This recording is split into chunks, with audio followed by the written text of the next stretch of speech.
ऐसी ही बेहतरीन कहानियाँ सुनने के लिए केपी नॉवल चैनल को लाइक, शेयर और सब्सक्राइब करें। आने वाली कहानियों के बारे में जानने के लिए हमारे टेलीग्राम से जुड़ें। लिंक डिस्क्रिप्शन में है। केओस डिवाउरर सिस्टम, अध्याय 321, दो विशाल शैतानों के बीच क्रूर युद्ध।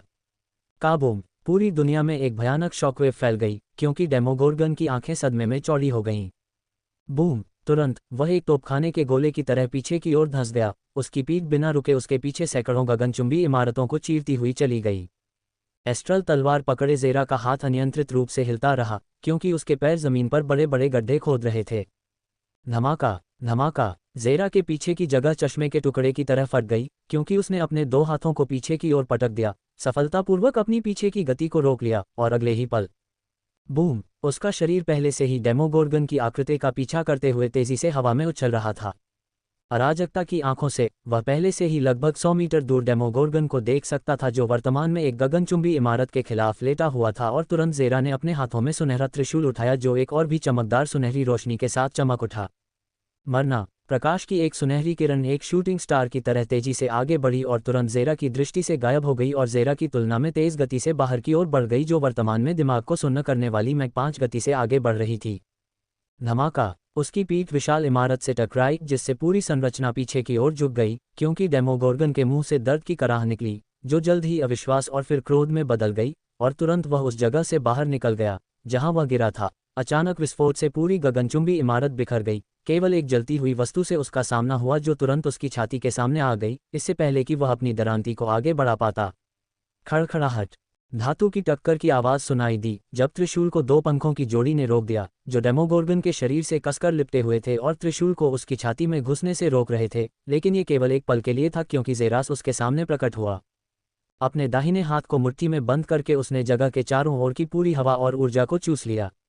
ज़ेरास ने जब विनाशकारी शक्ति के साथ बाहर की ओर मुक्का मारा, तो उसके सुनहरे तराजू वाले हाथ में भयावह मात्रा में सुनहरी रोशनी चमक उठी और उसने त्रिशूल के बट पर जोरदार प्रहार किया। ऐसा लगा जैसे पंख मौजूद ही नहीं थे, क्योंकि त्रिशूल तुरंत ही पंखों की सुरक्षा को चीरता हुआ बाहर निकल आया और डेमोगोर्गन की छाती में घुस गया, जिसकी आंखें चौड़ी हो गईं। मर जाओ! डेमोगोर्गन को हिलने से रोकने के लिए त्रिशूल के सिरे को पकड़े हुए एस्ट्रल ब्लेड डेमोगोर्गन की गर्दन की ओर बढ़ गया। निस्संदेह अगले ही सेकंड में इसे दो भागों में विभाजित कर दिया, लेकिन इस बार ज़ेरास को एक अच्छा झटका लगा। डेमोगोर्गन के शरीर को ढकने वाले पंख अचानक अलग हो गए, क्योंकि डेमोगोर्गन ने अपनी दरांती को एस्ट्रल ब्लेड की ओर घुमाया, जिससे उसका पंख अलग हो गया, जो उसके रास्ते में था। क्लैंग! एस्ट्रल ब्लेड को उसके ट्रैक पर रोककर 1 सेकंड का चक्कर लगा और डेमोगोर्गन को बस इतना ही चाहिए था, क्योंकि उसने अपना पैर जमीन पर पटका और पीछे की ओर गोली चलाई, अपने पेट में धंसे त्रिशूल से खुद को बाहर निकाला। तुरंत उसने अपना पैर जमीन पर पटक दिया और पलक झपकते ही ज़ेरास ने अपना पैर ऊपर उठाया और डेमोगोर्गन को देखा, जो उसके सिर से 50 मीटर ऊपर उड़ रहा था। डेमोगोर्गन ने सदमे में ज़ेरास को देखा। उसकी छाती मौत के इतने करीब होने के कारण ऊपर नीचे हो रही थी, जब अचानक उसे लगा कि उसकी गर्दन से कुछ गर्म बह रहा है। जैसे ही उसने अपनी गर्दन पर चिकनी रेखा को छुआ और हाथ पर काला खून देखा। डेमोगोर्गन की गर्दन पर एक अविश्वसनीय रूप से चिकनी रेखा थी, जो 3 सेंटीमीटर तक धंसी हुई थी और खून धीरे धीरे बाहर निकल रहा था। लेकिन अगले ही सेकंड में उसके सारे घाव भर गए, जिसमें उसकी छाती पर लगा बड़ा घाव भी शामिल था। तुम एक शैतान भगवान के लिए बहुत तेज दौड़ते हो, खान ने डेमोगोर्गन की ओर देखते हुए मजाकिया अंदाज में कहा, जो आकाश में तैर रहा था, और उसने अपने कंधे पर त्रिशूल रखा और ऊपर की ओर देखते हुए मुस्कुराया। तुमने मुझे लगभग मार ही डाला, डेमोगोर्गन ने अविश्वसनीय रूप से पूछा, क्योंकि उसके हाथों पर लगा काला खून धीरे धीरे गायब हो गया। क्या दुख की बात है कि मैंने ऐसा नहीं किया, ज़ेरास ने पूछा, जब उसने अचानक देखा कि डेमोगोर्गन के चेहरे पर हैरान करने वाला भाव गायब हो गया है और उसने देखा कि वह हवा में और ऊपर उठ रहा है। मैंने कहा कि तुम ठीक से उड़ नहीं सकते, और अगर तुम कूद भी गए तो तुम मुझ तक नहीं पहुंच सकते। हे, तुम बर्बाद हो, डेमोगोर्गन ने शैतानी मुस्कान के साथ कहा, जबकि ज़ेरा का चेहरा उतर गया। तुम गंदी लड़ाई करना चाहते हो, मुझे लगता है कि यह शैतान भगवान के लिए अनुपयुक्त है न? उसने एक विचारशील भाव के साथ पूछा, जिससे डेमोगोर्गन को हंसी आ गई। शैतान भगवान के शब्दकोश में अनुचित शब्द मौजूद नहीं है, उसने कहा, और तुरंत उसने अपनी दरांती उठाई, क्योंकि अचानक एक शक्तिशाली लाल बिजली चमक उठी, जो हर गुजरते सेकंड के साथ बढ़ती जा रही थी। ये स्लैश इस अर्थहीन खेल को समाप्त कर देगा, डेमोगोर्गन ने एक भयावह मुस्कान के साथ कहा, जिससे ज़ेरा की भौहें चिंता में उठ गईं। वह वास्तव में हथियार से निकलने वाली शक्ति को महसूस कर सकता था। ये पहले से ही प्रारंभिक ब्रह्मांडीय रैंक चरण ऊर्जा पर था, और जल्द ही यह मध्य उल्का रैंक चरण तक पहुंच गया, लेकिन यह वहां नहीं रुक रहा था। अगर यह बढ़ता रहा तो ज़ेरा को यकीन था कि वह वास्तव में स्लैश से मर जाएगा या गंभीर रूप से घायल हो जाएगा और अब लड़ने में सक्षम नहीं होगा। तुम सही हो कि मैं उड़ नहीं सकता, लेकिन वह 10 मिनट पहले की बात है, ज़ेरास ने मुस्कुराते हुए कहा, जब अचानक वह चारों पैरों पर गिर पड़ा, क्योंकि डेमोगोर्गन की आंखें चौड़ी होने से पहले सिकुड़ गईं। तुरंत ज़ेरा की पीठ अचानक हिलने लगी, जैसे कि कुछ बाहर आने वाला हो, और ठीक उसी समय उसकी पीठ से भी 2 पंख निकल आए, बिल्कुल डेमोगोर्गन की तरह ही। और तुरंत वह वापस खड़ा हो गया, अपनी कमर को जमीन पर झुकाते हुए। यह असंभव है। तुम कौन हो? डेमोगोर्गन ने चौंकते हुए पूछा, लेकिन उसे सिर्फ एक मुस्कुराहट मिली। धमाका! ज़ेरा के पैरों के नीचे की जमीन तुरंत धंस गई, क्योंकि वह तेजी से डेमोगोर्गन की ओर बढ़ रहा था, लेकिन बीच में उसने अचानक अपने हाथ ऊपर उठाए और उसने डेमोगोर्गन की ओर इशारा किया। प्राचीन भगवान की उंगली, गिर जाओ। डेमोगोर्गन के सिर के ठीक ऊपर एक चमकदार सुनहरी रोशनी तुरंत दुनिया भर में फैल गई। अध्याय 322, 2 विशाल शैतानों के बीच क्रूर युद्ध। 2 आदिम शैतानों के बीच क्रूर युद्ध। 2 ज़ेरा के माथे पर एक नीला सितारा निशान दिखाई दिया, जब वह दिमाग सुन्न करने वाली गति से हवा में उड़ रहा था और साथ ही डेमोगोर्गन पर अपने हाथ ऊपर उठा रहा था। वह अच्छी तरह से जानता था कि डेमोगोर्गन उसके पहुंचने से पहले ही उसकी दरांती को चीर देगा, इसलिए उसे उसका ध्यान भटकाना था। ऐसा करने वाली एकमात्र चीज़ प्राचीन देव उंगली थी, और तुरंत ही नीला सितारा निशान दिखाई दिया, जैसे डेमोगोर्गन के सिर के ऊपर एक रूनिक गेट चमक उठा हो। क्या? तुरंत ही डेमोगोर्गन को लगा कि उसके सिर के ऊपर रूनिक गेट देखकर उसकी रीढ़ की हड्डी में ठंडक आ गई है। जब उसे लगा कि उसका पूरा शरीर हिलने से रोक दिया गया है, तो उसकी आंखें चौड़ी हो गईं। इसका मतलब था कि उसे सीधे वार का सामना करना था, उसे खोदना बिल्कुल भी संभव नहीं था। फिर भी ज़ेरास को देखते हुए, जो उस समय उसकी ओर बढ़ रहा था, वह अच्छी तरह जानता था कि एक बार जब उसने उंगली को रोक दिया, तो वह तुरंत ज़ेरा के हमले का सामना करेगा। फिर भी वह उंगली को चकमा देने से नहीं बच सकता था, जब तक कि वह टुकड़ों में कुचला नहीं जाना चाहता था। हे, बढ़िया, वाकई बढ़िया। तो फिर यह एक खेल हो जाए कि कौन एक दूसरे की कला के लिए पहले मरेगा। डेमोर्गन ने दहाड़ लगाई और प्राचीन भगवान की उंगली को अनदेखा करते हुए उसने ज़ेरास पर अपनी दरांती से वार किया, जो तेजी से उसकी ओर भाग रहा था। क्या? ज़ेरास ने अप्रत्याशित रूप से चौंक कर कहा, लेकिन उसकी मुस्कान और भी चौड़ी हो गई। जैसा कि एक शैतान भगवान से उम्मीद की जाती है, वह जोर से दहाड़ा और तुरंत उसकी पीठ से 2 और पंख फट गए, क्योंकि वह भयानक गति से आगे की ओर उस विशाल दरांती बीम की ओर बढ़ गया जो उसके सिर की ओर बढ़ रही थी। दहाड़! हवा पागलों की तरह चीख उठी, जैसे एक ब्लेड बेतहाशा हवा में घुस गया हो। धमाका! जब उसने एस्ट्रल ब्लेड को विशाल साइड बीम पर पटका तो एक बहरा करने वाला धमाका हुआ, लेकिन ये केवल 1 सेकंड के लिए रुका और फिर आगे बढ़ गया, क्योंकि उसकी आंखें सदमे से चमक उठीं। यह एक चींटी की तरह लग रहा था जो पूरे पहाड़ का सामना कर रही हो। उसके बाएं हाथ की हड्डी के टूटने की आवाज़ गूंज रही थी, फिर भी ज़ेरास बिना पलक झपकाए, क्योंकि उसके नीचे की 4 भुजाएं तीखे ब्लेड में बदल गईं और भयानक गति और ताकत के साथ साइड बीम पर बाहर की ओर निकल गईं। तत्काल अटलांटिस ट्राइडेंट से शक्तिशाली रूप से सुनहरी रोशनी निकली, क्योंकि उसने इसे जितना संभव हो सके उतना ऊपर तक पहुंचाने की इच्छा की, और तुरंत उसने साइड बीम से कुछ दूरी बनाने के लिए खुद को धक्का दिया और अटलांटिस ट्राइडेंट से टकराया, जो दिमाग को सुन्न करने वाली 15 मीटर की ऊंचाई तक पहुंच गया। काबूम! ऐसा लगा जैसे दुनिया का अंत आ गया हो। जब त्रिशूल दरांती से टकराया, सुनहरी और लाल ऊर्जा एक दूसरे से भयंकर आलिंगन में बंध गईं। उसके तराजू जल गए, क्योंकि ज़ेरा के हाथ जो पहले ब्लेड थे, वापस उसके सामान्य हाथों में बदल गए और भी बड़े हो गए, और उसने उन सभी का इस्तेमाल दरांती को धकेलने के लिए किया। मरना! क्रोध की गर्जना उसके मुंह से निकली, जब उसने अपने शरीर के भीतर की सारी ताकत और इच्छाशक्ति त्रिशूल में डाल दी और उसे विशाल दरांती बीम पर पटक दिया। Crack crack crack! पूरे विशाल दरांती बीम में दरारें फैल गईं और ये तुरंत टुकड़ों में बिखर गया। बूम! अवशिष्ट ऊर्जा ज़ेरास पर गिर गई और उसकी पूरी आकृति को अपनी विनाशकारी शक्ति से ढक दिया, और एक उल्का की तरह वह तुरंत नीचे की ओर गिर गया। जमीन पर एक विशाल खाई दिखाई दी जहां वह गिर गया। छी! शौकिया! डेमर्गन ने हंसते हुए अपनी दरांती ज़ेरास की ओर आगे की ओर घुमाए और देखा कि कैसे वह तुरंत उल्का की तरह पीछे की ओर धंस गया। लेकिन अगले ही पल उसका चेहरा भी बदल गया, जब उसका सामना उस विशालकाय उंगली से हुआ जो हालांकि बहुत धीमी गति से चलती थी, डेमर्गन के शैतानी शरीर से बाहर निकलने लगी, भले ही वह अभी तक टकराई भी न हो। एक प्राचीन रक्त रेखा कला! जब डेमोर्गन को लगा कि उसकी उंगली से आभा निकल रही है, तो वह अविश्वास से दहाड़ उठा और तुरंत उसकी आंखें पूरी तरह से ध्यान केंद्रित करके चमक उठीं। एक बार फिर से एक प्राचीन रक्त रेखा कला का सामना करना मेरे लिए सम्मान की बात है। डेमोर्गन पागल की तरह दहाड़ उठा और तुरंत उसके शैतानी पंजे उंगली पर आगे की ओर टूट पड़े। धमाका! टकराव के स्रोत के लिए शॉकवेव बाहर की ओर उठी और बेखौफ उसे भयानक गति से नीचे की ओर धकेला जा रहा था। ये शक्ति है। असहायता की थाई भावना जिसने मेरी इंद्रियों को खा लिया है। मैं इसे एक बार फिर महसूस कर सकता हूँ। लेकिन इस बार मैं इस भावना पर काबू पा लूंगा, भले ही मुझे अपना ये बैग खोना पड़े। मैं इस भावना को चीर कर रख दूंगा। डेमोगोर्गन जोर से दहाड़ा, क्योंकि उसका सींग एक भयावह लाल रोशनी के साथ चमक उठा। उससे लाल रंग की एक विशाल किरण निकल रही थी और विशाल उंगली की ओर जा रही थी। काबूम! टकराव के स्रोत से एक और विनाशकारी विस्फोट हुआ, क्योंकि प्राचीन भगवान की उंगली डेमोगोर्गन के सींग से निकलने वाली ऊर्जा की किरण से धीमी हो गई थी। फिर भी यह अभी भी उस पर भयानक शक्ति के साथ दबाव डाल रहा था, जबकि डेमोगोर्गन की आंखें चौड़ी हो गई थीं। पर्याप्त नहीं, यह अभी भी पर्याप्त नहीं है। तुरंत ही हवा अलग हो गई, क्योंकि डेमोगोर्गन की पूंछ तेजी से लंबी हो गई और प्राचीन भगवान की उंगली पर टूट पड़ी। बूम! पूरे क्षेत्र में एक और गड़गड़ाहट की लहर उठी, क्योंकि डेमोगोर्गन ने अपनी पूंछ को उंगली के चारों ओर लपेट लिया और उसमें छेद करने की पूरी कोशिश की। फिर भी यह अभी भी पर्याप्त नहीं है। ये नहीं, मैं इसे पार कर लूंगा। डेमोगोर्गन ने दहाड़ लगाई और उसने लड़ने के लिए अपने पास मौजूद आखिरी चीज का इस्तेमाल किया। तुरंत ही उसका विशाल जबड़ा बाहर निकली हुई उंगली के किनारे से टकराया और उसने अपने दांतों का इस्तेमाल करके उंगली को पीछे धकेला। तुरंत ही उसके मुंह में दरारें आ गईं, जैसे भयानक दर्द उसके सिर पर पड़ा। उसका मुंह फट गया, फिर भी वह निर्दयी था और धीरे धीरे प्राचीन भगवान की उंगली पर दरारें दिखाई देने लगीं। काबूम! यह नीले रंग के टुकड़ों में फट गया जो डेमोगोर्गन पर गिरे और उसे ज़ेरास द्वारा भेजे गए गति से भी तेज गति से जमीन पर गिरा दिया। काबूम! पूरा फर्श पागलों की तरह हिल गया। जमीन पर एक विशाल खाई दिखाई दी। जैसे ही वह जमीन पर गिरा, उसके पूरे शरीर से खून बहने लगा।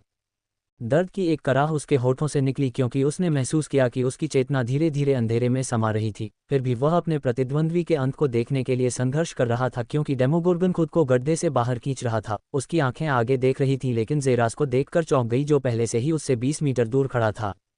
लेकिन अब वह 10 मीटर का विशालकाय नहीं था, बल्कि 1.8 मीटर का एक युवा था, जिसके पूरे छिद्र से खून बह रहा था।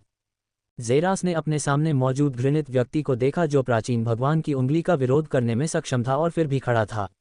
लेकिन एक नज़र से वह बता सकता था कि असमोडियस गिरने से बस एक कदम दूर था। उसका सींग फट गया था, उसकी पूंछ रहस्यमय तरीके से गायब हो गई थी। उसका विशाल मुंह वर्तमान में एक बेजान कुत्ते की तरह नीचे गिर रहा था और उसके पूरे दांत टुकड़े टुकड़े हो गए थे। तो तुम क्या कहते हो, बच्चे?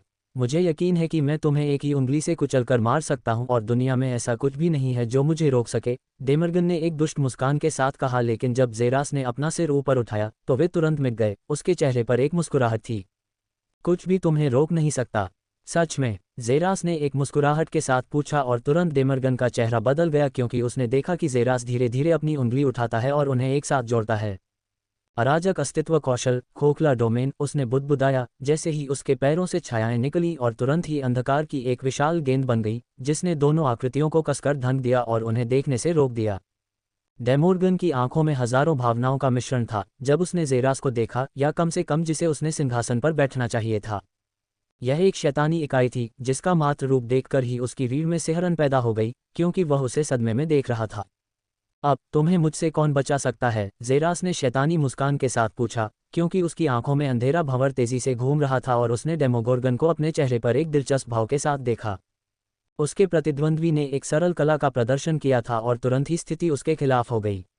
अचानक उसकी आंखें चौड़ी हो गईं जब ज़ेरास ने अपने हाथ उसकी ओर बढ़ाए और तुरंत ही उसका पैर जोरदार धमाके के साथ जमीन पर जा गिरा।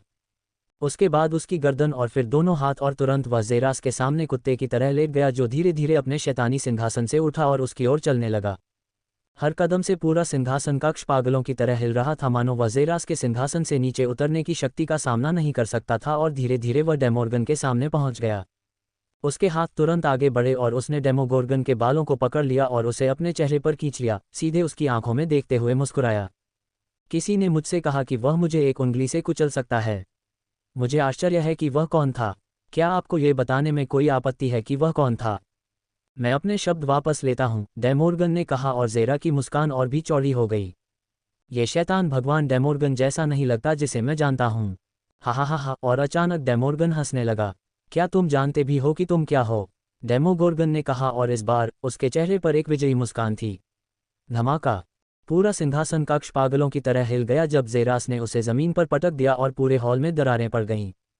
हा हा हा। लेकिन डेमोगोर्गन और भी जोर से हंसा। हमें तुम्हारी दुनिया में प्रवेश करने की बिल्कुल भी ज़रूरत नहीं होगी, क्योंकि जल्द या बाद में तुम इसका अंत हो जाओगे। डेमोर्गन ने कहा और तुरंत वह गतिहीन हो गया और जेरास ने तुरंत बदलाव महसूस किया। डेमोर्गन चला गया था और अब उसके हाथों में एक आकृति थी जो खर्राटे ले रही थी। अध्याय 323 दूत आता है। दूत आता है। अब जेरा के हाथ में एक खर्राटे लेने वाला व्यक्ति था और तुरंत उसने उसे दूर फेंक दिया। उसकी पीठ छाया की दीवार पर टकराई और फिर नीचे खिसक गई जैसे कांच से बहता हुआ बलगम। खोखले डोमेन को निष्क्रिय करें। जरा ने जमीन पर बैठने से पहले आदेश दिया। उसने बस दूर की ओर देखा, या कम से कम ऐसा लग रहा था कि अगर कोई उसे देख रहा था तो वह यही कर रहा था। जेरा की आंखों के सामने एक सुनहरे रंग का नोटिफिकेशन था जिसे सिर्फ वह देख सकता था और उसमें बधाई हो, मुख्य खोज पूरी हुई। शैतानों के निशिगिरी कबीले से शैतान भगवान डेमोर्गन को हराएं। पुरस्कार 1 जोड़ 15,000 EXP। 2 जोड़ 2 योग्यता उन्नयन कार्ड। 3 जोड़ 1 level up card. System interface. जेरा ने आदेश दिया और तुरंत पैनल ने एक बार फिर से उसकी दृष्टि रेखा में दिखाई देने वाली नोटिफिकेशन की झड़ी लगा दी। बधाई हो, होस्ट ने मध्य उल्का रैंक चरण में एक टाइटन को मार दिया है। पुरस्कार 1700 EXP। बधाई हो, होस्ट ने लेट मेटियोर रैंक स्टेज पर एक टाइटन को मार दिया है। पुरस्कार जोड़ 2000 EXP। बधाई हो, होस्ट ने मिडिल मेटियोर रैंक स्टेज पर एक टाइटन को मार दिया है। पुरस्कार 1500 EXP। System interface. नाम Jeris Celestria. Class halfling. Class authority absolute chaotic. Level 18। मन cultivation stage early meteor rank stage. HP 120400। EXP 32005000। ऊर्जा 910,000। मन कोर ऊर्जा 300/300। विशेषताएं ताकत 140। चपलता 140। धारणा 100। बुद्धि 50। आकर्षण 15। विशेषता अंक 0। क्या होस्ट लेवल अप कार्ड का उपयोग करना चाहता है? हाँ, बधाई हो, होस्ट लेवल अप करके 19 तक पहुंच गया है। System interface. नाम Jeris Celestria. Class halfling. Class authority absolute chaotic. Level 19। मन cultivation stage early meteor rank stage. HP 120/400। XP 32,000/50,000। ऊर्जा 910,000। मन कोर एनर्जी 300/300। जोड़ 5 विशेषता अंक प्राप्त। क्या होस्ट विशेषता अंक वितरित करना चाहते हैं? बुद्धि में 10 विशेषता अंक और आकर्षण में 5 विशेषता अंक जोड़ें, जेरास ने आदेश दिया। बधाई हो, अंक सफलतापूर्वक जोड़े गए। विशेषताएं शक्ति 140। चपलता 140। धारणा 100। बुद्धि 60। आकर्षण 20। विशेषता अंक 0। अच्छा, बस एक और स्तर ऊपर और मैं स्तर 20 पर पहुंच जाऊंगा, जेरास ने सोचा। उसके होठों पर एक हल्की सी मुस्कान थी जब अचानक उसकी नज़र ऊपर की ओर गई और उसने दूर से देखा जहां एक जलती हुई वस्तु तेजी से उनकी दिशा में बढ़ती हुई दिखाई दे रही थी, लेकिन उसने एक भी मांसपेशी नहीं हिलाई। धमाका। ज्वलंत उल्का के जमीन पर गिरते ही जमीन धंस गई। आग की लपटें पूरे स्थान पर फैल गईं, जो ओस्मोस और जेरा दोनों के शरीर को ढक रही थीं। आखिरकार गड्ढे से एक लाल बालों वाला अधेड़ व्यक्ति धीरे धीरे बाहर निकलता हुआ दिखाई दिया। वह ओस्मोस को देख रहा था, जिसके शरीर से धुआं निकल रहा था, जबकि जेरास बस बैठा हुआ था और उसे एक साधारण भाव से देख रहा था। और तुरंत उसने अपना ध्यान अधेड़ व्यक्ति की वर्दी की ओर लगाया, जिससे पता चलता था कि वह म्यूटेंट संगठन का दूत है। उसने उसके नितंब थपथपाए और धीरे धीरे दूर चला गया। रुको, और जेरास अपने कदमों में रुक गया। क्या तुम ही हो जिसने उसे रोका था? उस आदमी ने पूछा, जबकि जेरास ने धीरे धीरे अपना सिर घुमाया और उसे ऊपर से नीचे तक देखा। क्या तुम्हें आसपास कोई दिख रहा है? उसने चलने से पहले भौहें ऊपर करके पूछा। मैं जल्द से जल्द वादा किए गए इनाम की उम्मीद करूंगा और साथ ही उन सभी के मरने से पहले उनकी जांच करना बेहतर होगा। जेरास ने सीरे के शरीर और उस जगह की ओर इशारा करते हुए कहा जहां औरा गिर गई थी। और जब तक दूत ने उनकी ओर देखा और अपनी नज़र जेरास की ओर घुमाई, तब तक वह अजीब तरह से पहले ही जा चुका था। क्या वह कैन वुडरोफ है? उसने खुद से सोचा। जैसे ही उसने असमोडियस के शरीर को अपने कंधे पर उठाया और तुरंत सीरे और औरा के बेहोश शरीर को पकड़ लिया और फिर दूर भाग गया। जहां तक बनजन के मृत शरीर की बात है, तो जाने से पहले उसने उसे दूसरी बार नहीं देखा। उसके लिए वह मिशन का एक और शिकार था और म्यूटेंट संगठन के मृत लोग अब ध्यान देने योग्य नहीं थे। गगनचुंबी इमारतों के ऊपर एक कमरे से दर्द की कराह सुनाई दे रही थी। जब एक युवक बिस्तर पर लेटा था, उसकी छाती एक अजीब लय में ऊपर नीचे हो रही थी। अगर कोई उसके शरीर को देखे तो उसे उसके शरीर पर सैकड़ों कट के निशान दिखाई देंगे, जिनमें से हर एक इतना गहरा था कि उसके पूरे शरीर को देखा जा सकता था। उसके सीने पर चोट के निशान से उसका दिल उछलता हुआ दिखाई दे रहा था और वह कभी कभी अपने होठों से दर्द की कराह निकालता था। छी, क्या परेशानी है? ज़ेरास ने अपने शरीर की हालत को महसूस करते हुए दांत भींचकर कहा। 7 टूटी पसलियां, 3 टूटे हुए अंग, 1 टूटी हुई श्रोणी, शरीर की ऊपरी मांसपेशियों में दरार और टूटे हुए जोड़। वह अपने और डेमॉर्गन के बीच की लड़ाई से बिना किसी चोट के बाहर नहीं आया और उसे गंभीर घाव भी लगे। एक साथ इतने सारे परिवर्तनों का उपयोग करने से उसके शरीर पर बहुत बुरा असर पड़ा और अब उसका पूरा शरीर लगभग बेकार हो गया था। और बहुत अधिक ऊर्जा के बिना उसका पुनर्जनन घोंघे की तरह धीमा था। उनके तथाकथित पुरस्कार इसके लायक होने चाहिए, ज़ेरास ने अपनी आंखें बंद करते हुए खुद से सोचा। उसका विवेक तेजी से अंधेरे में समा रहा था। म्यूटेंट संगठन में हम असमोडियस ने नियंत्रण खो दिया। यह अजीब है, फ़ोन के दूसरी तरफ से आवाज़ सुनी जा सकती थी। इस तरह नियंत्रण खोना सिर्फ शैतान भगवान द्वारा उसके शरीर पर ज़बरदस्ती कब्जा करने के कारण हो सकता है। हम जल्द ही इसका कारण जान जाएंगे। आवाज़ बीच में ही रुक गई। असमोडियस के नियंत्रण खोने के कारण कुल 59 छात्रों की जान चली गई और एलीट छात्रों की मौत हो गई और साथ ही अन्य डार्क फैमिली के प्रतिभाशाली लोगों की जान को भी खतरा पैदा हो गया। आपका डेमोर्गोगन परिवार इसके लिए कैसे भुगतान करने का इरादा रखता है? मंच के शीर्ष पर बैठे लाल बालों वाले व्यक्ति ने कहा। उसकी मोटी आवाज़ पूरी दीवार में गूंज रही थी। जो आप चाहते हैं उसे बताएं, हम उसे पूरा करेंगे। लेकिन असमोडियस को कुछ नहीं होना चाहिए। कॉल बंद होने से पहले दूसरी आवाज़ ने जवाब दिया। धमाका। पूरा ढांचा बेकाबू होकर इधर उधर हो गया, मानो हत्या के इरादे के अचानक जारी होने के कारण ये ढहने वाला था। डेमोर्गन परिवार, मेरे धैर्य की परीक्षा मत लो। हत्या के इरादे से भरी आवाज़ पूरे हॉल में गूंज उठी। लेकिन जल्द ही यह आवाज़ बिखर गई, क्योंकि हॉल का दरवाज़ा धीरे धीरे खुला और एक व्यक्ति उसमें दाखिल हुआ। डेमोर्गन को रोकने में कामयाब होने वाले व्यक्ति की पुष्टि हो गई है और वह वास्तव में केन वुड्रॉफ है। वह वर्तमान में मृत्यु गणना रैंकिंग में नंबर पर है और एक कुलीन रैंकर भी है। साथ ही हमने देखा है कि वह अभी तक किसी भी जीन के साथ फ्यूज नहीं हुआ था और अभी भी उसकी कल्टीवेशन बरकरार है, फिर भी वह उस लड़ाई के अवशेषों से मुकाबला करने में सक्षम था। जब हमने उसका इतिहास जांचा तो हमने पाया कि वह एक साधारण व्यक्ति था जिसे हमने ग्रह पृथ्वी पर परीक्षण प्रयोगशालाओं में पाया था। ग्रह डायमा पर परीक्षण से उसकी अचानक विसंगति शुरू हुई। उसकी क्षमता के बारे में जो जानकारी दी जा रही है वह उसकी वर्तमान ताकत से मेल नहीं खाती। अंदर आए सफ़ेद बालों वाले व्यक्ति ने उससे कहा। हम केन वुड्रॉफ हो? लाल बालों वाले युवक ने मंच के ऊपर से पूछा। हाँ, बेसहेब, मुझे उसकी इतिहास रिपोर्ट दो और फिर उसे मेरे पास भेज दो। मैं उससे मिलना चाहता हूँ, युवक ने गंभीर भाव से कहा, जबकि सफ़ेद बालों वाले व्यक्ति ने बाहर जाने से पहले झुककर प्रणाम किया। यह हमारे कई गुप्त ठिकानों पर कब्जा कर रहा है और उन्हें मिटा रहा है। अब तक हम अपने लगभग 50 गुप्त ठिकानों को खो चुके हैं। इसमें कोई संदेह नहीं है कि हमारे बीच एक जासूस है, और अब हमारे पास एक ऐसा जासूस है जो अभी भी मन साधना पद्धति का अभ्यास कर रहा है और अभी तक म्यूटेंट जीन के साथ जुड़ा नहीं है, फिर भी एक बेकाबू सुपरनल को रोक सकता है। इतने समय से कोई भी ऐसा संबंध कैसे नहीं खोज पाया? बेहतर होगा कि मैं गलत हो जाऊं वरना, युवक ने कहा। उसके सिर पर खून के समुद्र की मृगतृष्णा दिखाई दे रही थी, जो इतनी गहरी हत्या की मंशा दिखा रही थी कि यह खूनी समुद्र की मृगतृष्णा बन गई। ड्रिंग ड्रिंग ड्रिंग। कंपन करने वाले उपकरण की आवाज़ उसके कान में घुसी और उसकी नीली आंखें खुल गईं। धीरे धीरे बिस्तर से उठकर उसने अपना ध्यान कार्ड डिवाइस की ओर लगाया और उस पर अधिसूचना पड़ी। सिस्टम अधिसूचना, मिशन समाप्त हो गया है। आपको 24 घंटे में मानचित्र पर स्थान पर पहुंचने की सलाह दी जाती है। और तुरंत अधिसूचना गायब हो गई और उसकी जगह हरे और लाल रोशनी वाले मानचित्र ने ले ली। ज़ेरास ने अपने पूरे शरीर को देखा और पाया कि उसके शरीर को ढकने वाला पूरा घाव पूरी तरह से ठीक हो गया था और अपने ऊर्जा बार को देखते हुए ये पूरी तरह से ठीक हो गया था। सिस्टम, मैं कितने समय से बाहर हूँ? उसने भौहें सिकुड़ते हुए पूछा। अनुमान के अनुसार 7 दिन हो गए हैं। जैसे ही ज़ेरास ने आखिरकार अपनी भौहें ढीली की, सिस्टम नोटिस पैनल दिखाई दिया। उसे पहले से ही लग रहा था कि कहीं कुछ गड़बड़ है, जैसे कि मिशन इतनी जल्दी खत्म हो जाना, लेकिन उसने अनुमान लगाया कि ऐसा इसलिए हुआ क्योंकि 1 सप्ताह हो चुका था। और तुरंत ही उसने बिस्तर से छलांग लगा दी और अपनी वर्दी वापस पहन ली। ज़ेरास के गगनचुंबी इमारत के शीशे की ओर आगे बढ़ने से पहले ही उसके पैरों के नीचे की ज़मीन अचानक से टूटने लगी। धमाका। पूरी गगनचुंबी इमारत एक तरफ झुक गई क्योंकि हवा हिंसक रूप से अलग अलग दिशाओं में उड़ रही थी। कांच के टुकड़े अलग अलग दिशाओं में निकल रहे थे और एक आकृति मैक 5 से भी तेज़ गति से दूर गायब हो गई।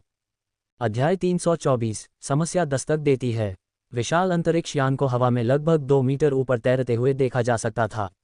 इसका पूरा शरीर गहरे काले रंग में रंगा हुआ है, म्यूटेंट संगठन का आदर्श रंग। अंतरिक्ष यान के चारों ओर छात्रों की एक छोटी भीड़ इकट्ठी थी और उनमें से एक युवा व्यक्ति था जिसके बाल बर्फ की तरह सफ़ेद थे।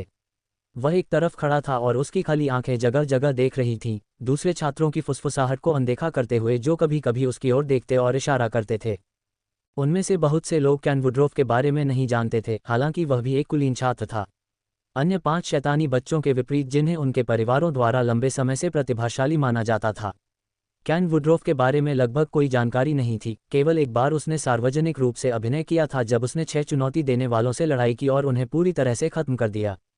लेकिन अभी मृत्यु रैंकिंग में दूसरे स्थान पर रहने की खबर उसकी ताकत का एक अविश्वसनीय रूप से जोरदार प्रमाण थी और वह एक ही मिशन के बाद काफी प्रसिद्ध व्यक्ति बन गया था। ज़ेरास ने एकत्रित छात्रों के समूह को देखा और ज़ीरो का एक ही विचार उसके दिमाग में चल रहा था, क्योंकि वह एक भयावह निष्कर्ष पर पहुंचा था। इस मिशन पर जाने वाले लगभग 40% छात्र मर गए। वह मिशन के लिए आए लगभग 250 छात्रों को अच्छी तरह से जानता था, लेकिन अभी मिशन के लिए आने वाले लगभग सभी छात्र ही थे। लेकिन अभी ये संख्या घटकर 140 रह गई है। इससे पता चलता है कि इस मिशन की मृत्यु दर कितनी अधिक थी, और जब उसे एआईए में सबसे पहले शुरू किए गए मिशन की याद आई तो वह खुद को उपहासपूर्वक मुस्कुराने से नहीं रोक सका। उसे संदेह था कि क्या कोई भी मरेगा, लेकिन क्या इसका मतलब यह है कि म्यूटेंट संगठन केवल मूर्ख था और इस मिशन ने कोई फल नहीं दिया? ज़ेरास ने ऐसा नहीं सोचा था। अपने आसपास के छात्रों से ज़ेरास महसूस कर सकता था कि उनके बारे में कुछ बदल गया है। जब उनकी आभा की बात आती है तो यह एक शांत नींद वाले शेर की तरह है। केवल शैतान ही जानता है कि अगर वे अपनी आभा को छोड़ दे तो क्या होगा। उनके स्तर के ताकतवर व्यक्ति के लिए आम छात्रों के बारे में ऐसा ही महसूस करना ये दिखाने के लिए पर्याप्त था कि लगभग 2 सप्ताह पहले हरी घास का झुंड कितना बड़ा हो गया था। लेकिन इससे भी अधिक ध्यान देने योग्य उनकी आंखों में बदलाव था। ज़ेरास देख सकता था कि वे कितने विनाशकारी रूप से शांत हो गए हैं। उनकी आंखों में बिल्कुल भी लहर नहीं थी, उनमें किसी तरह की बेपरवाही का एक और स्तर था। ये समझ में आने वाला विकास था। जीवन और मृत्यु के बीच की महीन रेखा से लगातार धकेले जाने और अपने आकार से 10 गुना बड़े जीवों से लड़ने के बाद, इन साधारण हफ्तों के दौरान उनमें से अधिकांश ने अपनी कल्पना में नरक से गुजरा होगा, यदि इससे भी बड़ा नहीं। यदि आपसे 10 गुना लंबे और शक्तिशाली प्राणी का सामना करना आपको तेज नहीं करता तो और क्या कर सकता है? अंत में वह उत्परिवर्ती संगठन के मनोविज्ञान को समझ गया। मिशन में कई लोग मरेंगे, लेकिन जो बच गए वे बड़े होकर सच्चे राक्षस बन जाएंगे। अचानक अंतरिक्ष यान जो अभी हवा में धीरे धीरे तैर रहा था थोड़ा हिल गया, क्योंकि सभी ने तुरंत अपना ध्यान उस पर केंद्रित कर दिया। इसके किनारे से सीढ़ियां धीरे धीरे खुलीं और उसके बाद दूत की तेज आवाज सुनाई दी। मिशन समाप्त हो गया है और अब म्यूटेंट संगठन बेस पर वापस लौटेगा। कृपया तुरंत उतरें। एआई की आवाज़ गूंजी और तुरंत छात्र एक एक करके उसमें प्रवेश करने लगे। अजीब बात यह है कि ज़ेरास को कोई भी शैतानी बच्चा नहीं मिला और सुपरनल डेमोगोर्गन भी नहीं दिखाई दिया। लेकिन उसने जल्दी से इसे अनदेखा कर दिया, क्योंकि वह अंतरिक्ष यान में प्रवेश कर गया। चाहे वे मर गए या जीवित रहे, इससे वास्तव में उसका कोई लेना देना नहीं था। हालांकि वह इस बारे में उत्सुक था कि एसमोडियस मामले से कैसे निपटा जाएगा और डेमोगोर्गन को सफलतापूर्वक रोकने वाले को तथाकथित अथाह इनाम कैसे दिया जाएगा। गड़गड़ाहट। अंतरिक्ष यान का इंजन गड़गड़ाहट के साथ चालू हुआ और अगले ही सेकंड में बादल तुरंत अलग हो गया, क्योंकि अंतरिक्ष यान तेजी से हवा में उड़ता हुआ ग्रह की सतह से तेजी से गायब हो गया। अंतरिक्ष यान में पूरे क्षेत्र में सन्नाटा छा गया, क्योंकि सभी छात्रों ने चुप रहने का फैसला किया और एक भी फुसफुसाहट नहीं सुनी जा सकी। ड्रिंग ड्रिंग ड्रिंग। ज़ेरा के कार्ड डिवाइस से तीव्र कंपन की आवाज़ आई जब उसने अपनी भौं उठाई और नई अधिसूचना को देखा। ये देखते हुए कि कैसे हर कोई तुरंत अपनी लेटी हुई स्थिति से उठ गया, वह तुरंत समझ गया कि वह अकेला नहीं था जिसे सूचना मिली थी। महत्वपूर्ण अधिसूचना। सुपरनल ग्रेड के छात्र एस्मोस डेमोगोर्गन की सभी उपलब्धियां और मृत्यु गणना रैंकिंग रद्द कर दी गई है। इस मिशन में भाग लेने पर उसे किसी भी तरह का कोई पुरस्कार नहीं मिलेगा। अचानक आई इस खबर ने एक बड़ा हंगामा खड़ा कर दिया, क्योंकि उनके चेहरे पर सदमे की लहर दौड़ गई। उनमें से किसी को भी पता नहीं था कि क्या हुआ, और कुछ ने अलग अलग अनुमान लगाना शुरू कर दिया कि म्यूटेंट संगठन ने उसके स्कोर को रद्द करने का क्या नतीजा निकाला होगा। ज़ेरा ने अधिसूचना को देखा, बिल्कुल भी आश्चर्यचकित नहीं हुआ। उनके लिए यह अविश्वसनीय रूप से अजीब होता अगर म्यूटेंट संगठन ने एसमोडियस को अपने अंक रखने की अनुमति दी होती, जबकि कोई उसकी बेगुनाही और नियंत्रण खोने के कारण हुई दुर्घटना के बारे में बहस करने के लिए इच्छुक हो सकता था। इसमें कोई संदेह नहीं था कि वह कई छात्रों की मौत का कारण था, और यहां तक कि शीर्ष 5 छात्रों की मौत का भी। ज़ेरास को दिए गए उसके अंकों को रद्द करना उसके हाथ की पीठ पर एक साधारण थपकी है। अगर ऐसा एआईए में हुआ होता तो उसे बिना किसी संदेह के सजा के रूप में मार दिया जाता या प्रतिबंधित कर दिया जाता। उसके बाद उसके कार्ड डिवाइस पर एक और सेट ऑफ नोटिफिकेशन दिखाई दिया। Mission rewards. बधाई हो, मिशन पूरा करने पर आपकी अंतिम स्थिति रैंकिंग मृत्यु गणना रैंकिंग में नंबर 1 है। गणना के अनुसार आपने कुल 18 late meteor rank stage titans और 391 middle meteor rank stage titans को मार डाला है। प्रारंभिक रिकॉर्डिंग कथन का उपयोग करते हुए प्राप्त किए गए कुल मृत्यु बिंदुओं की संख्या है। पुरस्कार मारना 1 एक प्रारंभिक उल्का रैंक स्टेज टाइटन इक्वल्स जोड़ 1 0 मृत्यु बिंदु। 2 एक मध्य उल्का रैंक स्टेज टाइटन इक्वल्स जोड़ 2 0 मृत्यु बिंदु। 3 एक late meteor rank stage titan equals जोड़ 3 0 मृत्यु बिंदु। 4 एक peak meteor rank stage titan equals जोड़ 5 0 मृत्यु बिंदु। 5 एक प्रारंभिक cosmic rank stage titan equals जोड़ 1 5 0 मृत्यु बिंदु। पूर्ण विराम। इस गणना के आधार पर 18 late meteor rank stage titan और 391 मध्य मेटियोर रैंक स्टेज टाइटन को मारने के लिए प्राप्त कुल मृत्यु बिंदु इक्वल्स 8360। यह अधिसूचना उसके कार्ड डिवाइस की त्वचा पर दिखाई दी, लेकिन जेरास ने इस पर ज्यादा ध्यान नहीं दिया। जबकि कोई भी अन्य छात्र मृत्यु बिंदुओं की संख्या से अवाक रह जाता, जेरास को अभी भी इस बात का कोई अंदाजा नहीं था कि उत्परिवर्तन पथ की खेती नहीं कर रहा है। अभी उसके लिए सिर्फ एक अधिसूचना मायने रखती थी और अचानक एक और अधिसूचना दिखाई दी। विशेष मिशन पूरा हुआ, नियंत्रण से बाहर असमोडियस को रोकें। पुरस्कार म्यूटेंट संगठन के उच्च अधिकारियों ने आपकी असाधारण क्षमता पर ध्यान दिया है और आपसे 3 दिनों में म्यूटेंट संगठन के बेस हेड से मिलने का अनुरोध किया गया है। म्यूटेंट संगठन का बेस हेड। जेरास ने भौहें सिकोड़ते हुए सोचा। सुपरनल छात्र को रोकने जैसे एक साधारण मिशन के लिए उसने ईमानदारी से नहीं सोचा कि यह पूरे म्यूटेंट संगठन के बेस हेड जैसे किसी व्यक्ति के ध्यान के लायक है। ये के बेस हेड से मिलने जैसा था, जो वर्तमान जेरास के लिए एक असंभव सपना था, और किसी अन्य छात्र को रोकने जैसा एक साधारण मिशन ऐसे प्राणी का ध्यान आकर्षित करने के लिए पर्याप्त नहीं होना चाहिए। इससे वह थोड़ा सतर्क हो गया, लेकिन जेरास ने इस पर ज्यादा ध्यान नहीं दिया क्योंकि उसने कार्ड डिवाइस को बंद कर दिया और आरामदायक कुर्सी पर आराम से बैठ गया। उसकी आंखें जल्द ही बंद हो गईं। 10 घंटे बाद हम म्यूटेंट ऑर्गेनाइजेशन बेस पर वापस आ गए हैं। कृपया उतरने के लिए तैयार हो जाए, एआई की आवाज़ गूंजी। जैसे ही जेरास ने अपनी आंखें खोलीं, इंजन के शांत होने से पहले 1 सेकंड के लिए पूरी संरचना गड़गड़ाहट से भर गई और सीढ़ियां एक बार फिर खुल गईं। तुरंत वह छात्रों की भीड़ के साथ बाहर निकल गया, जो सभी तुरंत अपने मृत्यु बिंदुओं को खर्च करने के लिए जगह के विभिन्न क्षेत्रों में चले गए। लेकिन जेरास तुरंत अपने छात्रावास के कमरे की ओर बढ़ गया।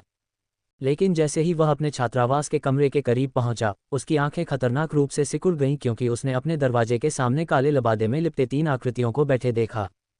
और तुरंत उसने उनसे 20 मीटर दूर पहुंचने के लिए पैर रखा। उसने अपने पीछे देखा, लेकिन उसे पता चला कि वह कुछ भी नहीं देख सकता था और पीछे अंधेरे का पर्दा था। मैं फंस गया हूँ। केन वुडरॉफ। एक दूसरे के खिलाफ लोहे के घिसने जैसी आवाज़ गूंजी जब जेरास ने तीनों लबादे पहने हुए लोगों को देखा। तुम लोग कौन हो? जेरास ने सावधानी से पूछा और तुरंत उन सभी ने अपने हुडी उतार दिए और अपने चेहरे दिखा दिए। वे 3 पुरुष थे जिनकी उम्र लगभग 20 साल थी और सभी के लंबे लाल बाल थे और किसी तरह जेरास को वे परिचित लगे। केन वुडरॉफ, क्या तुम्हें अभी भी ड्रैकुला ब्लडीहार्ट याद है? उन्होंने पूछा और तुरंत जेरा की आंखें खतरनाक तरीके से सिकुड़ गईं। अध्याय 325 खूनी दिलों का बदला। ड्रैकुला ब्लडीहार्ट। जेरस उस पहले व्यक्ति को कैसे भूल सकता है जिसने उसे अपनी प्राचीन ईश्वरीय उंगली का उपयोग करने के लिए मजबूर किया। तो आप सभी ब्लडीहार्ट परिवार से हैं और आप बदला लेने आए हैं, है न? जेरस ने तुरंत मामले की तह तक पहुंचते हुए पूछा। बेकार में इधर उधर भटकने का कोई मतलब नहीं था। क्या हम आपके शब्दों का यह मतलब निकाल सकते हैं कि आप वास्तव में ड्रैकुला की मौत के लिए जिम्मेदार थे? बीच में एक युवक ने, जो लाल भंवर के साथ खड़ा था, पूछा। हाँ, मैंने ड्रैकुला ब्लडीहार्ट को मार डाला, जेरस ने उन्हें एक मजाकिया मुस्कान के साथ जवाब दिया। तुम कमीने, बगल में खड़े एक व्यक्ति ने दांत भींचते हुए कहा और वह एक कदम आगे बढ़ा। तभी अचानक बीच में खड़े व्यक्ति ने अपने हाथ बगल की ओर उठाकर उसे रोक दिया और धीरे धीरे उसने अपना ध्यान उस युवक की ओर लगाया जो एक दूसरे पर दांत पीस रहा था। मैं तुम्हारे अंदर वास्तविक क्रोध को महसूस कर सकता हूँ। मुझे समझ में नहीं आ रहा है कि तुम क्यों क्रोधित हो।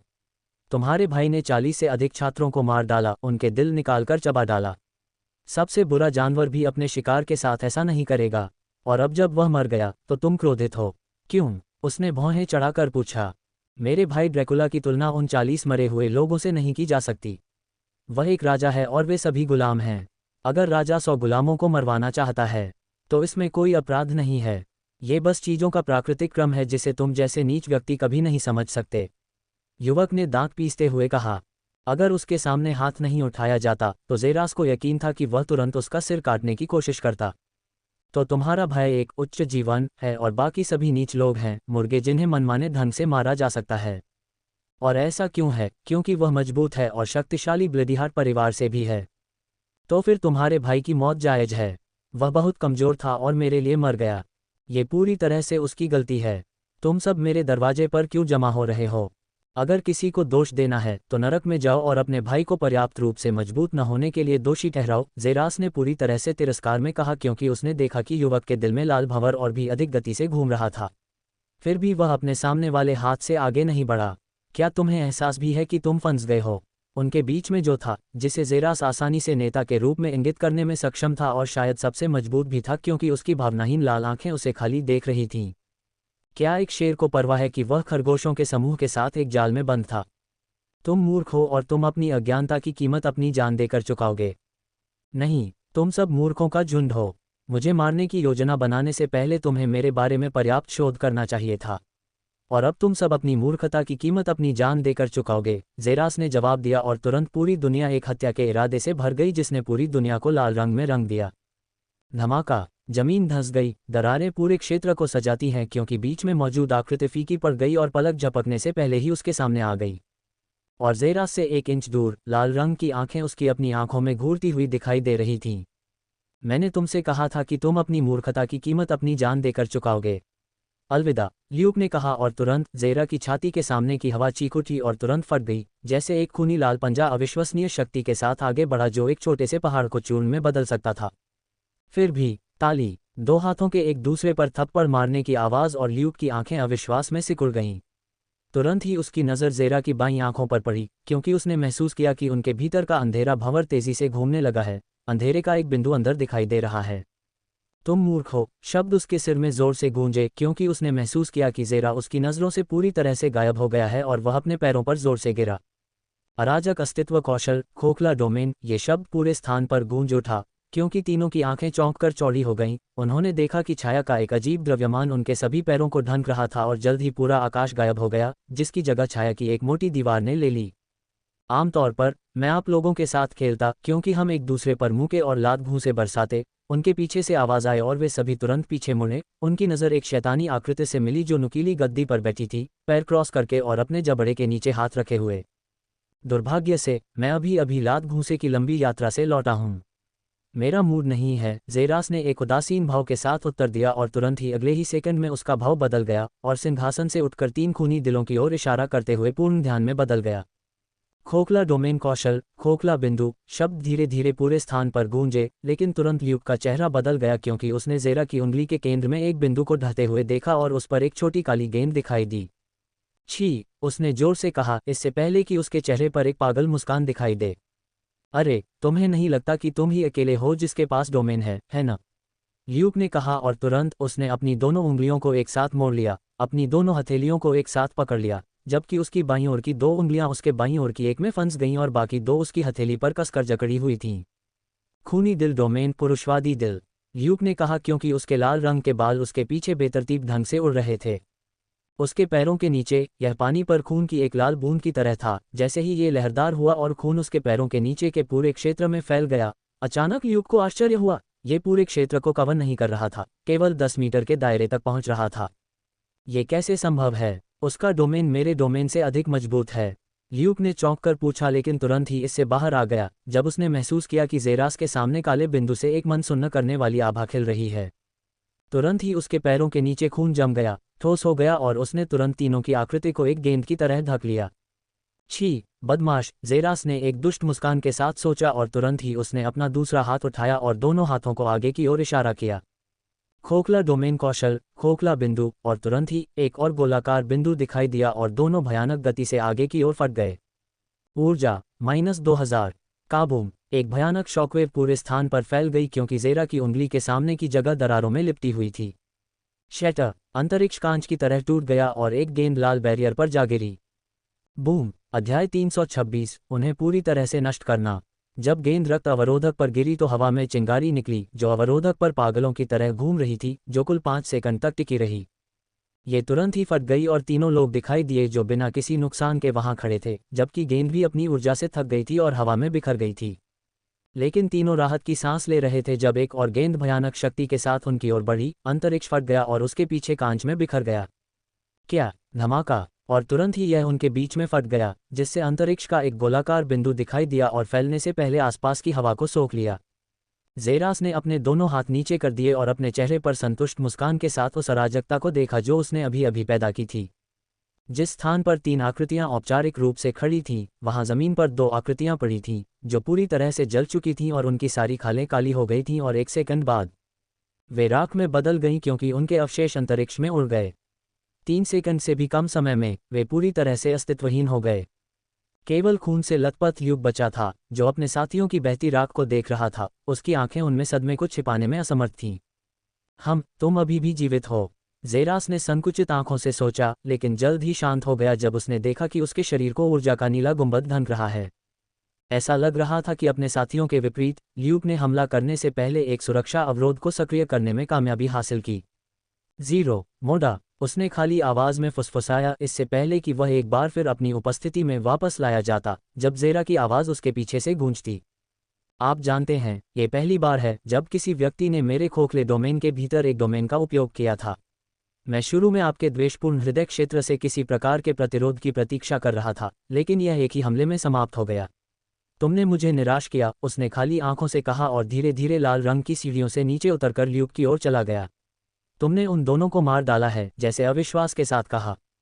तो ज़ेरस ने भौहें उठाकर उत्तर दिया, क्या तुम्हें नहीं पता कि किसी छात्र को मारना मना है? एक बार म्यूटेंट संगठन को इसके बारे में पता चल जाए तो तुम बर्बाद हो जाओगे, ल्यूक ने कहा और पागलों की तरह हंसने लगा। सच में? फिर तुम मुझे क्यों मारना चाहते थे? क्या तुम्हें म्यूटेंट संगठन के नतीजों का डर नहीं है?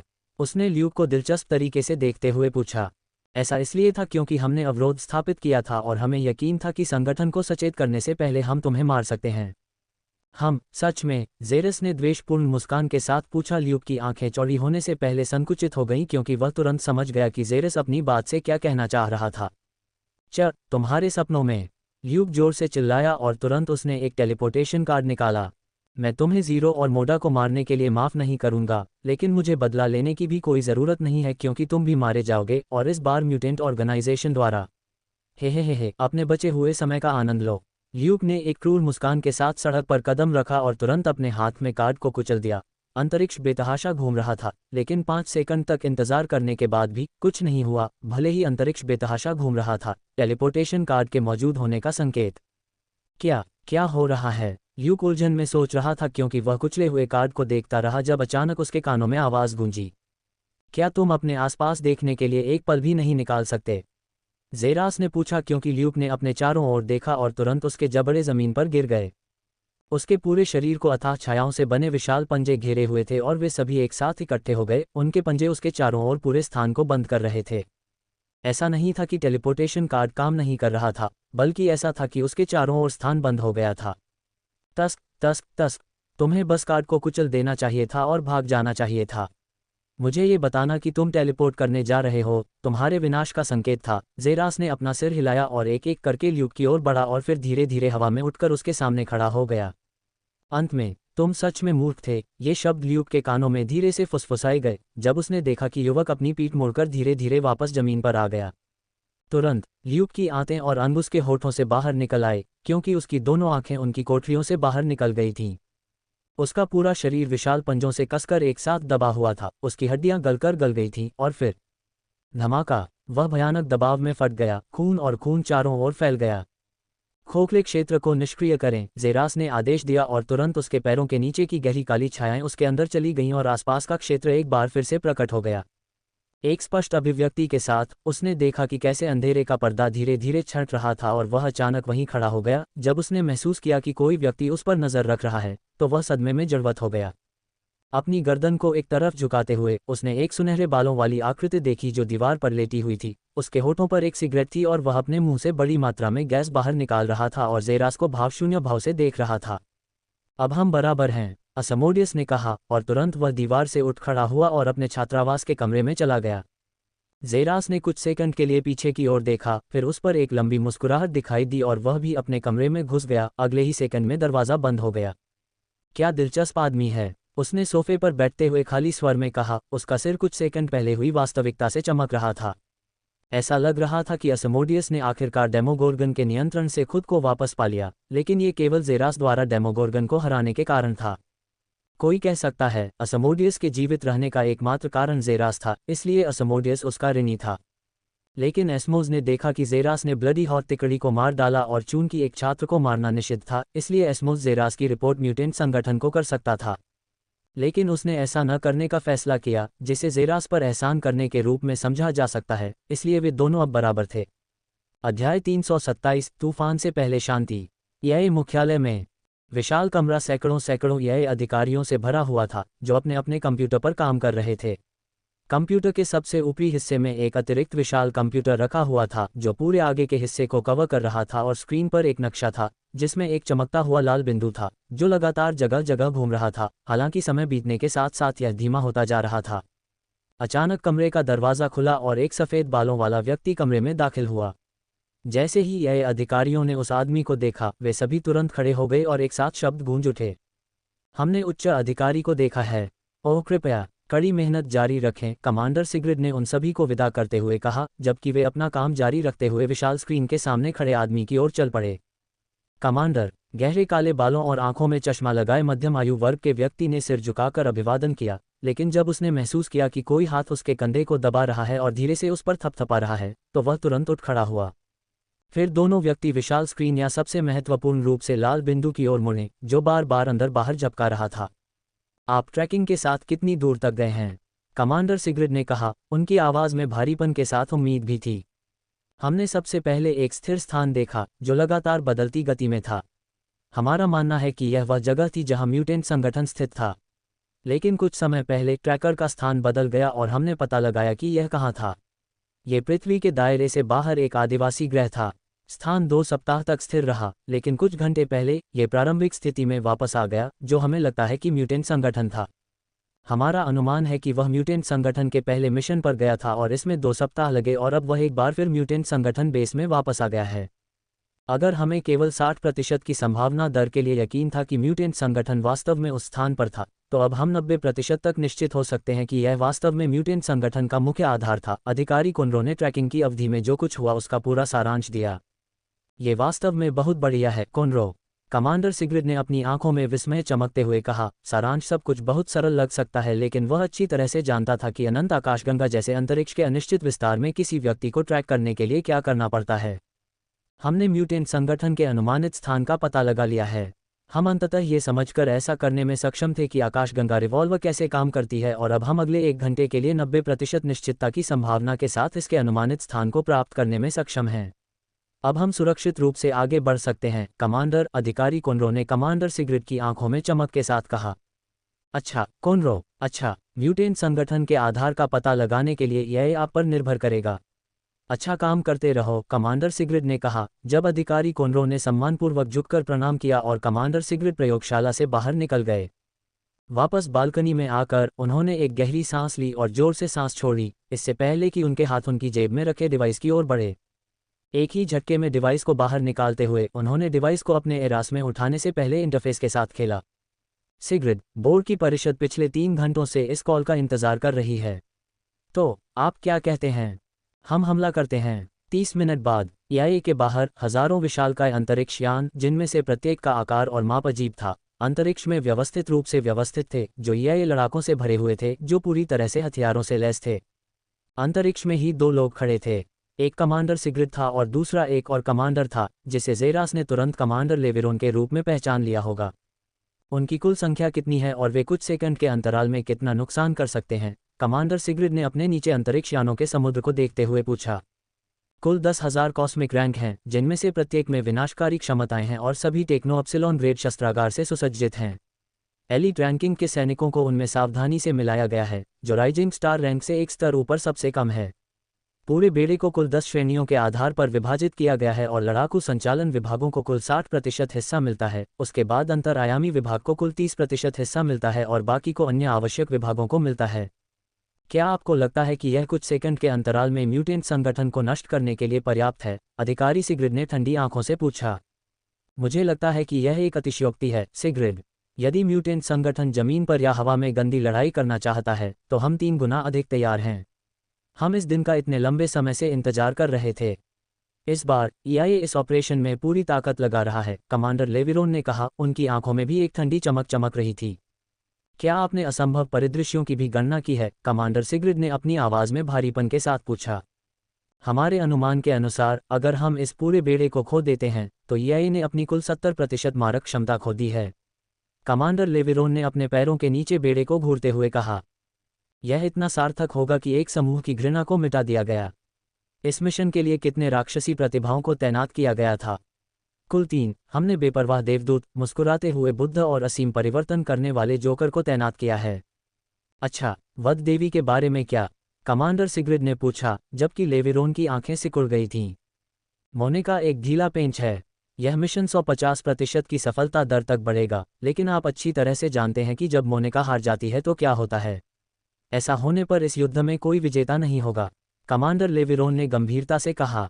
तो मैं इस ऑपरेशन में शामिल हो जाऊंगा क्या? कमांडर लेविरोन के पैरों के नीचे दरारें फैल गईं क्योंकि अंतरिक्ष चरमरा उठा और कांच के टुकड़ों की तरह फट गया, लेकिन नीचे अंतरिक्ष यान तक पहुंचने से पहले जल्द ही रुक गया। अध्याय 328 बेस हेड से मिलना 1। कमांडर लेविरोन के पैरों के नीचे दरारें उभर आईं, लेकिन इससे पहले कि वे नीचे अंतरिक्ष यान की पंक्तियों तक पहुंच पाते, कमांडर सिग्रिड ने अपना पैर अंतरिक्ष पर नीचे की ओर पटक दिया, जिससे कांच टूटने की एक और घटना हुई। लेकिन अजीब तरह से कमांडर लेविरोन की लहर के विपरीत दिशा में था और इसने कमांडर लेविरोन की लहर को अंतरिक्ष यान तक पहुंचने से पहले ही रोक दिया। अंतरिक्ष ने 1 सेकंड बाद खुद को जल्दी से ठीक कर लिया। कमांडर लेविरोन ने आखिरकार अपने माथे से पसीना पोंछते हुए खुद को संभाला।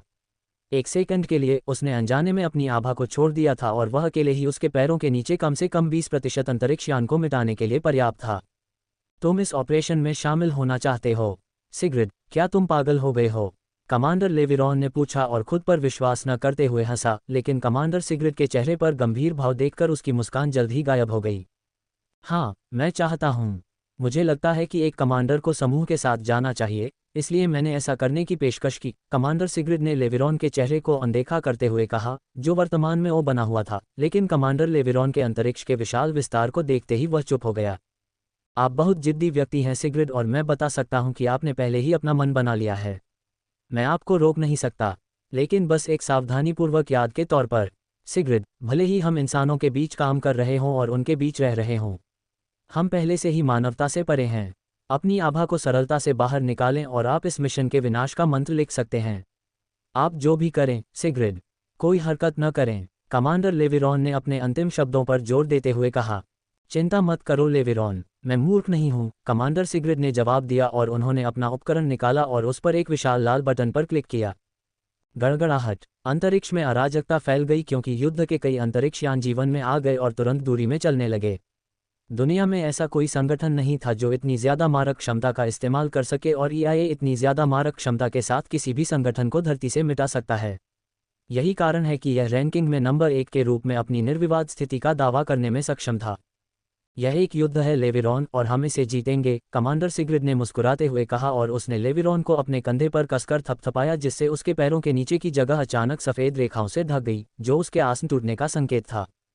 मुझे पता है, कमांडर सिग्रिड ने सिर हिलाकर जवाब दिया, और तुरंत कमांडर सिग्रिड जहां खड़े थे वहां से गायब हो गए क्योंकि कमांडर लेविरोन की नज़र समूह के पीछे एक अंतरिक्ष यान पर पड़ी और उन्होंने देखा कि वे सभी तेजी से उसके नज़र से दूर चले गए। कुछ सेकंड बाद, म्यूटेंट संगठन, आपको लोगों को सिग्रिड के साथ खिलवाड़ नहीं करना चाहिए था। अब आपके पीछे आपकी कल्पना से परे एक प्राणी है। यहां तक कि शैतान भी तुम्हें जीत नहीं दिला सकता अगर वह सब कुछ कर ले जो वह कर सकता है। कमांडर लेविरोन ने अपने चेहरे पर भावशून्य भाव के साथ पूछा, और तुरंत ही वह भी वहां से गायब हो गया जहां वह खड़ा था, जैसे कि वह कभी वहां था ही नहीं, शुरू से ही। 3 दिन बाद, म्यूटेंट ऑर्गेनाइजेशन के छात्र के छात्रावास के कमरे में, छोटे से कमरे के बीच में अजीबोगरीब परछाइयों से बनी एक विशालकाय गेंद बैठी हुई दिखाई दे रही थी, जिसके अंदर से एक अजीब सी ठंडी भावना फूट रही थी। परछाई की गेंद के अंदर एक सफ़ेद बालों वाले मानव जैसे शैतान की आकृति देखी जा सकती थी, जो नंगी छाती थी और उसके ऊपर कुल 4 हाथ थे। चारों हाथ फैलाकर सिंहासन पर क्रॉस लेग करके बैठे हुए उससे एक गंभीर आभा निकल रही थी। उसके माथे पर एक मोटी नस थी, जबकि उसके चारों हाथों की हथेली पर अराजक ऊर्जा की एक धीरे धीरे जलती हुई काली गेंद थी। आहे, ज़ेरा के मुंह और नथुने से बासी सफ़ेद हवा निकली और उसने अपनी आंखें खोलीं और अपने हाथों पर जलती हुई लपटों और अराजकता की गेंदों को देखा। पिछले 3 दिनों से वह बस यही कर रहा था, अपनी अराजकता ऊर्जा के साथ अपनी परिचितता को बढ़ाते हुए अब वह आसानी से गेंदें बना सकता था, और उसने परिचितता को बेहतर बनाने और कठिनाई सीमा को भी बेहतर बनाने के लिए 4 हाथ वाले हुम्बन में भी बदलाव किया, लेकिन परिणाम ने उसे निराश नहीं किया। वह अपने चारों हाथों से अराजकता गेंदें बनाने में सक्षम था। अराजकता गेंदों से निकलने वाली आभा को देखते हुए उसे संदेह नहीं था कि वे किसी प्रारंभिक ब्रह्मांडीय रैंक चरण के प्राणी के शरीर में छेद कर सकती हैं। अब जब वह लगभग तुरंत 4 बना सकता था तो मध्य ब्रह्मांडीय रैंक चरण के प्राणी भी गेंदों को गंभीरता से लेने के लिए मजबूर हो जाते, और अगर वह पूरी ताकत से जाता तो देर से ब्रह्मांडीय रैंक चरण के प्राणी भी उसकी ताकत से सावधान हो जाते। कुछ महीने पहले वह कैसे एक साधारण नश्वर था, ये सोचकर उसके होठों पर एक व्यंग्यात्मक मुस्कान आ गई और वह खुद को उपहासपूर्वक मुस्कुराने से नहीं रोक सका। अभी लगभग 1 साल या उससे भी कम समय हुआ था और वह उन लोगों के साथ प्रतिस्पर्धा करने में सक्षम हो गया था जो मानवता की तुलना में सिर्फ एक कदम नीचे थे। फिर भी वह अच्छी तरह से जानता था कि उसके पास अधिक क्षमता है और वह वर्तमान की तुलना में कहीं अधिक मजबूत हो सकता है, और ज़ेरास जल्द से जल्द सबसे मजबूत इंसान बनने के उस लक्ष्य को प्राप्त करने के लिए वह सब कुछ कर रहा था जो वह कर सकता था। ये वह लक्ष्य था जो उसने अपने लिए बनाया था। यदि वह कभी भी सम्मानित 9 परिवारों में से एक पूरे परिवार को खत्म करने की उम्मीद करता था, जबकि यह सुनिश्चित करता था कि दुनिया कभी भी उसकी तरफ न देखे। हाँ, वह उस अवस्था तक बड़ा होने पर पूरे सेलेस्ट्रिया परिवार को मिटा देने की योजना बना रहा था, और वह उन्हें पूरी तरह से मिटा देगा ताकि इस दुनिया में सेलेस्ट्रिया नाम का कोई भी व्यक्ति न बचे। ड्रिंग ड्रिंग ड्रिंग ड्रिंग। कार्ड डिवाइस की घंटी बजने की आवाज़ सुनकर वह अपने होश खो बैठा। उसने डिवाइस उठाया और उस पर लिखा संदेश पढ़ा। व्यक्तिगत सूचना, आपका बेस हेड के साथ अपॉइंटमेंट है। कृपया 1 घंटे में मानचित्र पर बताए गए इस क्षेत्र में आएं। अध्याय 329, बेस हेड से मिलना 2। म्यूटेंट संगठन का मुख्यालय। यह एक विशाल संरचना थी जिसका अंत खान को अभी तक पता नहीं था, क्योंकि इसका शीर्ष अजीब बादलों से ढका हुआ था और यहाँ तक कि उसकी अराजकता भरी आंखें भी इसे भेद नहीं पा रही थीं। ये प्रशिक्षण बेस में यह मुख्यालय से भी बड़ा था और उसे इसके लिए म्यूटेंट संगठन की सराहना करनी पड़ी। विशाल संरचना के सामने का शीशा एक घूमने वाले शीशे जैसा था और लोग लगातार इमारत के अंदर बाहर आते जाते रहते थे, लेकिन भीड़ के बीच उसने एक भी छात्र नहीं देखा, और यही कारण था कि उसे रास्ते में काफ़ी लोगों की निगाहें भी मिली, लेकिन वह इससे बेपरवाह था और आगे बढ़ता रहा। जल्द ही विशाल संरचना में प्रवेश कर गया। वह तुरंत एक अविश्वसनीय रूप से बड़े हॉल में पहुंचा जो सफ़ेद रंग से रंगा हुआ था और लोगों से भरा हुआ था जो जगह जगह घूम रहे थे, सभी म्यूटेंट संगठन की वर्दी पहने हुए थे। उसने समय भी बर्बाद नहीं किया क्योंकि ज़ेरास बगल में रिसेप्शनिस्ट में से एक की ओर चला गया। नमस्ते, उसने रिसेप्शनिस्ट का अभिवादन किया जो एक अधेड़ उम्र का आदमी था जिसके चेहरे पर एक चश्मा था, जिसने धीरे से अपने कंप्यूटर से अपना सिर उठाया और ज़ेरास को एक जांचने वाली नज़र से देखा। आप केवल एक छात्र हैं और मैं आपकी क्या मदद कर सकता हूँ? आदमी ने जवाब दिया, हालांकि शायद पहले कहे गए शब्द के कारण वह ठंडे स्वर में था। मैं केन वुड्रोफ हूँ और मुझे इसमें मदद चाहिए, ज़ेरास ने जवाब दिया, शिष्टाचार की बिल्कुल भी परवाह नहीं करते हुए, और उसे अपनी घड़ी पर सूचना दिखाई और तुरंत ही युवक का चेहरा सदमे में बदल गया।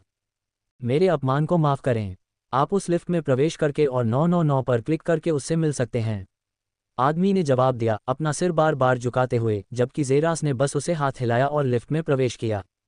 क्लैम्प, ये दरवाजे के किनारे से कसकर बंद हो गया। ज़ेरास नंबर देख सकता था। 999 है न?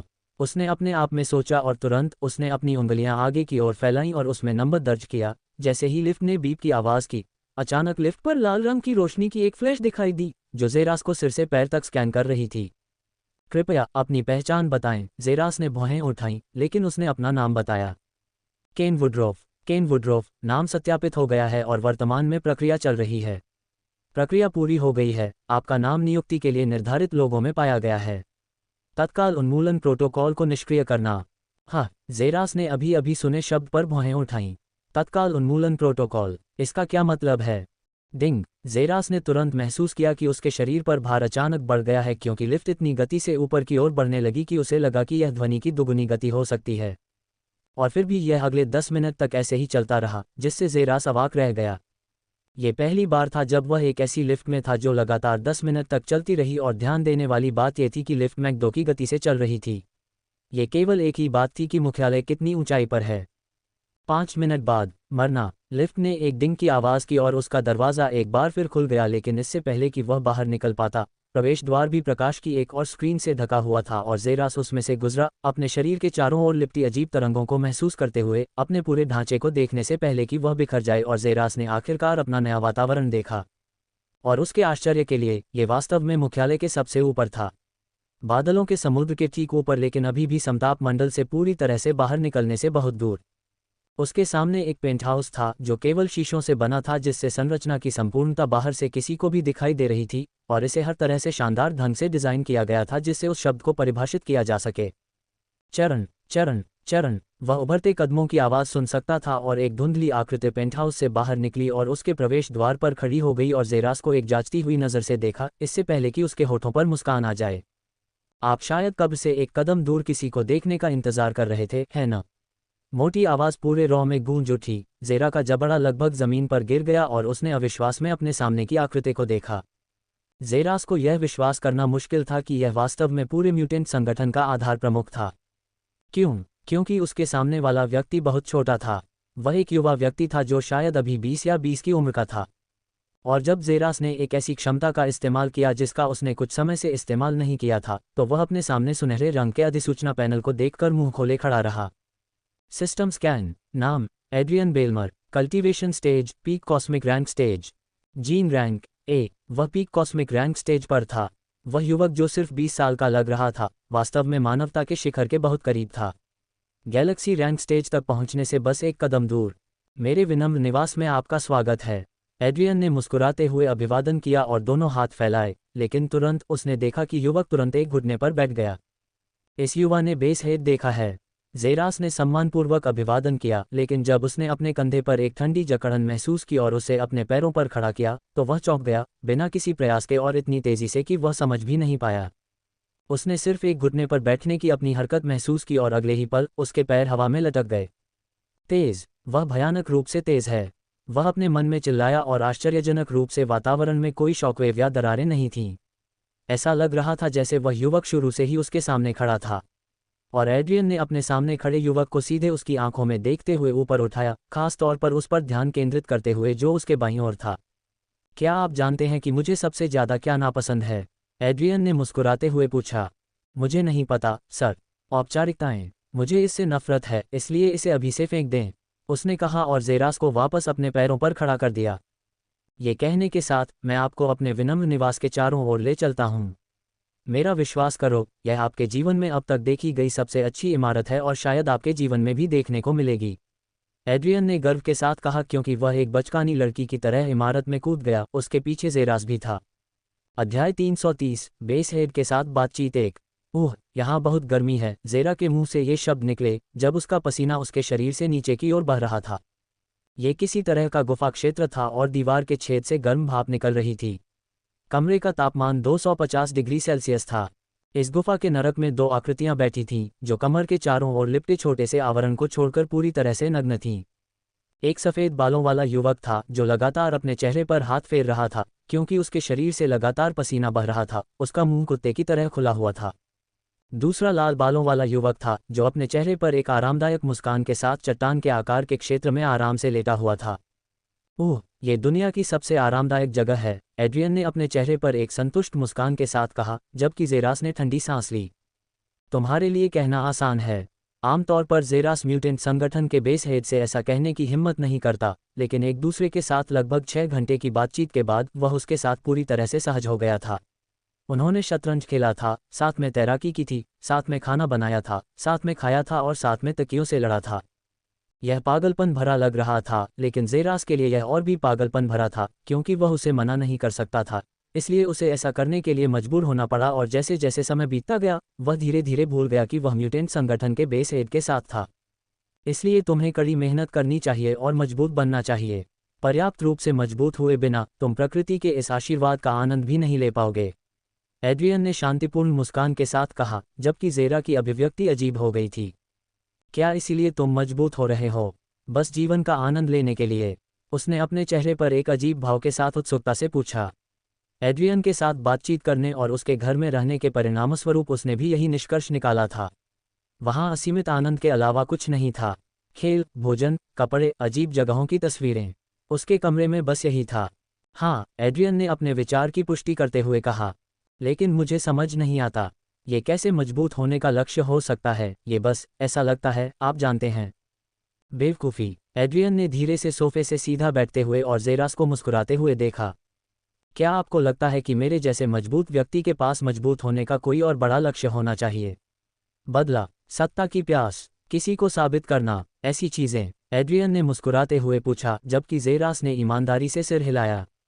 वह मजबूत क्यों हो रहा था? इसका एकमात्र कारण एक दिन सेलेस्ट्रिया परिवार को नष्ट करना था, जो उसके साथ हुए दुखों के लिए था, और साथ ही अपने मूल के बारे में पता लगाना था।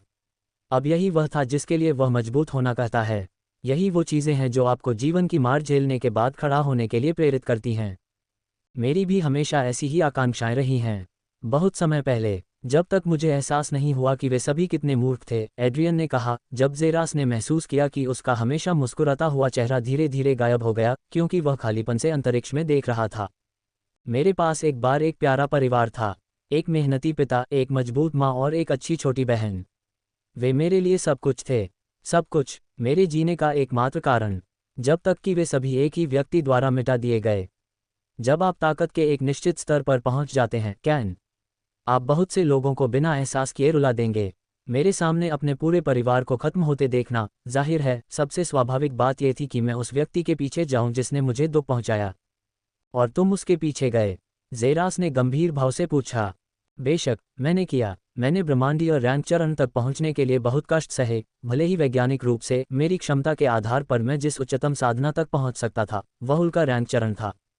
मैंने अपनी ताकत में वृद्धि से एक बात महसूस की, शक्ति। कैन, यह उन लोगों को नहीं मिलती जो सबसे प्रतिभाशाली या सबसे प्रतिभाशाली हैं।